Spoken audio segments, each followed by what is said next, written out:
So today we are talking about the curse at Alton Manor. I did actually do a makeup look today inspired by the curse at Alton Manor, but I wouldn't say it turned out amazingly, but it's still something to do. I did put a short on, I will put that there if you're interested on all the steps that I did. I mean, I'm not really going to say it's a tutorial because it isn't fantastic, but there was an effort there. So yeah, you can also follow me on TikTok, by the way. I am just starting to post on there. I did a few more things than that. So if you'd like to check it out, I'll put that there. I'm also doing some more shorts on YouTube. It's basically like the same thing, but I feel like TikTok just does better in a way. So I feel like TikTok's probably the way to go. So I will just put a link in the description for my TikTok, and let's just get into it.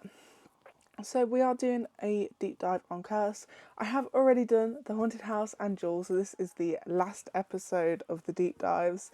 I love the Curse at Alton Manor. I think they did a fantastic job. So let's get into it. Set on New Year's 1892, the story follows Emily, who is left alone while her parents host a party. She becomes possessed by evil forces, and this causes her parents to vanish, turning the house haunted. For over 30 years, Emily has lived in the doll's house in the queue line of the attraction, and the successful completion of the duel against the zombies. Emily saw it as her perfect chance to take possession of the house. In August 2022, we saw signs that read, "The duel is over. This is my house, 0609.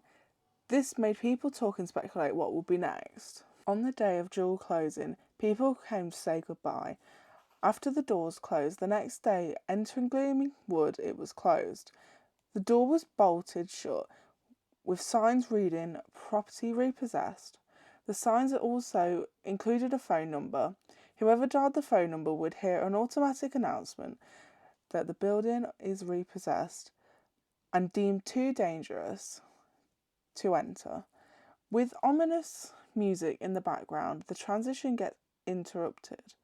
Right before it's disconnected, they also changed the website to say strictly no unwanted visitors due to unnatural displays in the area. This built up the hype for the ride. This instantly showed that Alton Towers was going to put the effort into this retheme. No one knew what or who was going to be taking over the ride. Many people were worried that it was going to be an IP and lose its charm. People had a lot of nostalgia from the Haunted House and Jewel. They didn't want to be disappointed. This could have brought on a completely different new ride, getting rid of the Haunted House forever. At the start of 2023, Alton Towers started to reveal more about the retheme. The park had taken the doll's house as a major symbol in marketing for the new ride. To reveal the ride's storyline, a few people were invited to a full-scale doll's house, functioning as a scare house. Creepy dolls can be found on most of the announcement pictures. It seemed that Emily has quite a revenge ready for everyone who dares to enter Alton Manor. After 6 months, the retheme was finally complete. The hype for the ride was through the roof. Merlin Magic Making creative team conjured up a completely new storyline with modern technology, lighting and sound, along with the infamous John Wardley, who was consulted on the project to help with creative direction and to ensure the ride honoured the legacy of the original 1992 Haunted House. The attraction, led by John Burton, was finally complete. On opening day, so many people came along to see it. Everyone rushed over there. The queue was so long it reached pizza and pasta. The ride was meant to open at 10 a.m, but opened just before 11 a.m.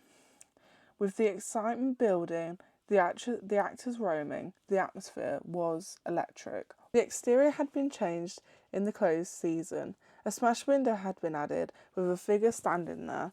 The building had been painted to be more gloomy.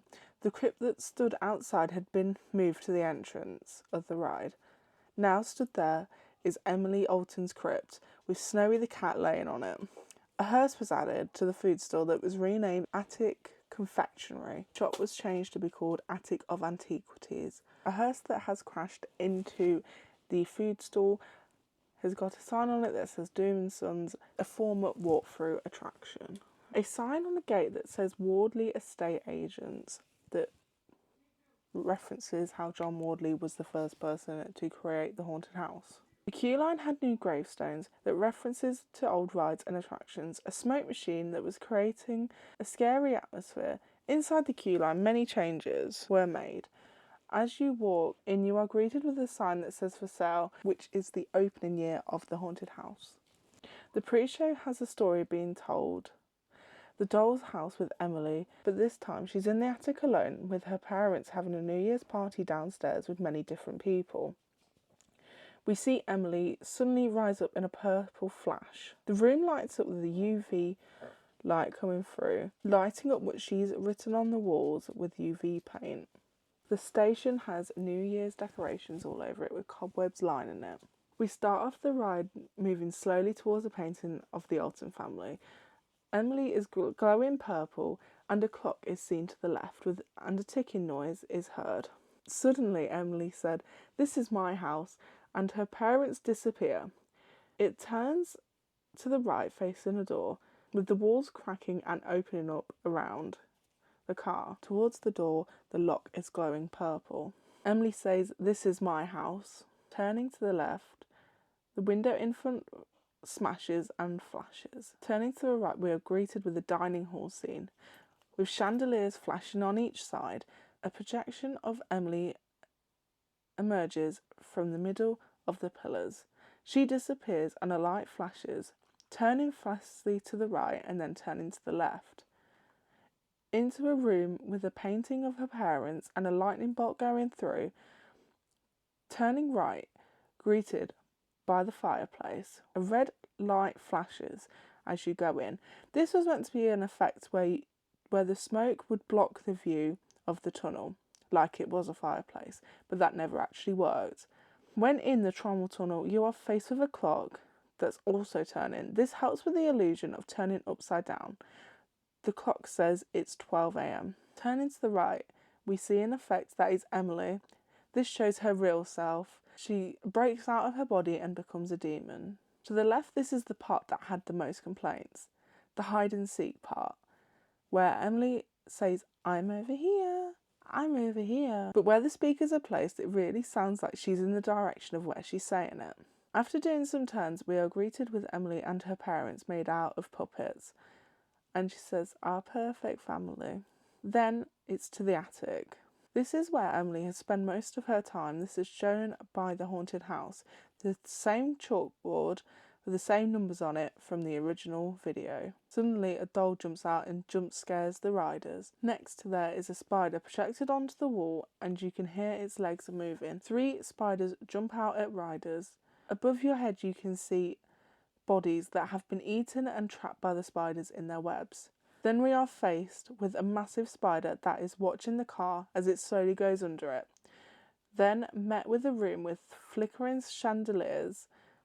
The light flashes on and Emily scares the riders. Then a long corridor with flickering lights. Looking left, which this is my favourite part of the ride. This is the best effect that is in there, I think it is. There's 3 mirrors. The first 2 mirrors are normal, but the last one is Emily. She is the only one in the car. Sadly, this effect is actually missed a lot. I did not see it the first time I went on the ride because you actually have to just look left. Like, it doesn't really point you towards that way, so if you're just looking forward, like down this long corridor, you're going to miss it. So definitely look left in this part of the ride if you have not seen that part yet. After a few turns in the dark, we can see the screaming heads and a scary figure. Then we're in the garden scene. The car slows down and moves slowly towards the hearse. Then moving to the right, we can see Emily on a swing with her head down. As it slowly moves along, Emily has disappeared. Then, face of a facade of the doll's house, Emily says, "You would look perfect in my doll's house. Let's shrink you down." There's different toys in there. A scary Jack in the Box and some playing cards. Emily is trying to grab the car and she is looking at you through the window. After turning to the right, you are met with a massive head of Emily tries to grab you again. A massive bang happens and a pillar breaks. This is where the ride photo is. Before exiting the ride, you can see a clock as you go down to the station. This clock is now showing 12:05. because that is how long the ride is. The ride ends down the exit corridor. There's more UV paint that says "You're mine." When entering the shop, you're greeted with your ride photo and a massive chair with a painting of Emily that jump scares people. The shop also got rethemed and got way more theming pieces. I would love to know down in the comments, when was your first ever time riding Curse and what was your favourite moment of it? I do know now there is quite a lot of new scenes in there, like that hide and seek bit. They have actually added like a few Emilys in there, but that isn't like what it started off like, which is what I'm just going to focus on myself. Like, this is how the ride opened. It's just like the odd little things that they've changed in there, but like nothing crazy. Like, just when it was going through like the hide and seek bit, Emily's just popping out, like statues of Emily popping out, which is really good to see. I've got loads of complaints of people saying it's very bare in that bit, and it was very dark in there. So to see new things, that is very good. I personally love Curse. I was one of these people that was worried because I never got to ride the haunted house, but I rode Jewel and I did enjoy Jewel. Like, I could see how it's a bit run down and a bit like old, but I'm so glad they took them guns out. Them guns were the worst part of that ride altogether. Like, if they didn't have the guns, like, if Jewel never had the guns, I feel like it'd be a bit of a better ride and they would have had to use more creativity than what they did, so I'm so glad it happened. I loved riding Curse for the first time, watching everyone getting so hyped about it. So what is your opinion of Curse? Please leave it down there below. And please remember to subscribe and like. I am trying with this channel now. This is me trying to knuckle down. This script took me so long to write, and when you actually say it out loud, it isn't very long, but my hands hurt. I've got my dog here because he missed me, because I've just been laid in here figuring this out. I cannot wait for opening day. It is coming up now. It is coming very, very soon. The next video on this channel will be from opening day. I'm going to try my best to get it on the day of. We're staying in a travel lodge, so I'm going to have to bring my laptop and everything else that I need, get that video edited, and then bang. So hopefully we'll be able to see that on the day of. So I'll see you all on Saturday. Bye bye.